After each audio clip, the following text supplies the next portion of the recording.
তাহলে হ্যালো দাদা। হ্যালো, আচ্ছা, আপনার নাম? আমার নাম জাভেদুল ইসলাম। জোরে বলবেন, হ্যাঁ। জাভেদুল ইসলাম। আচ্ছা, তো তুমি কত পার্সেন্টেজ সার্টিফিকেটে আছে আমার প্রতিবন্ধী? 50% আছে। 50% আছে। আচ্ছা দাদার এই যে সার্টিফিকেট 50%। তো দাদা, তোমার কিসের শারীরিক প্রবলেমটা দেখান তো একটু। আমার এই হাতটা এই পাটা আমার আচ্ছা, এই হাতটা আর এই পাটা চলে না হ্যাঁ, শারীরিকভাবে। আচ্ছা, তো আপনার বাড়িতে কজন আছে দাদা? আমার বাড়িতে 5 জন আছে। 5 জন আছে। আচ্ছা, মা বাবা সবাই আছে, ভাই বোন? হ্যাঁ, আছে। আচ্ছা, তুমি সরকারের কাছে কি কি পাইছো এখনো পর্যন্ত? আমি পাইছি খালি ভাতার টাকা, তাছাড়া কিছু পাইনি। আচ্ছা, চাল ডাল বা সেরকম কিছু? পাইনি। আচ্ছা, তো এদিকে সরকারের কাছে কি কি চাওয়ার অধিকার আছে আপনার? চাইতে পারেন।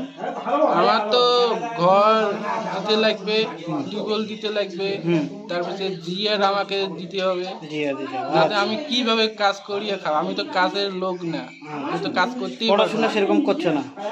করছি কোন ক্লাসে পড়ছো? 11-এ। 11-এ পড়াশোনা করছো। আচ্ছা, প্রতিবন্ধকতা যে ভাতাটা থাকে 11-12-এ, সেটা কি পেয়েছো তুমি? স্যার না, আমি পাইনি তো। সেটাও পাও নাই তুমি? না। স্কুল থেকে?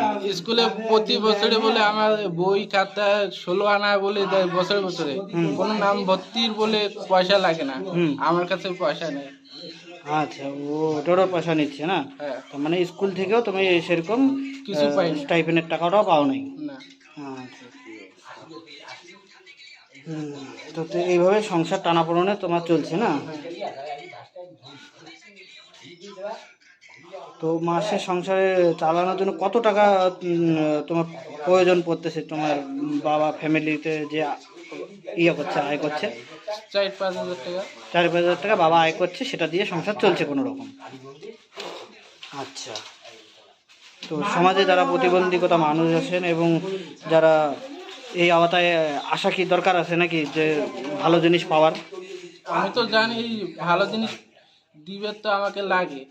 আচ্ছা, তো সরকারের কাছে এবং বিভিন্ন কোম্পানির কাছে, বিভিন্ন সংস্থার কাছে আবেদন থাকলো যে এই দাদা যেন সেই জিনিসগুলো যেই প্রাপ্য সেই জিনিসগুলো যেন পায়।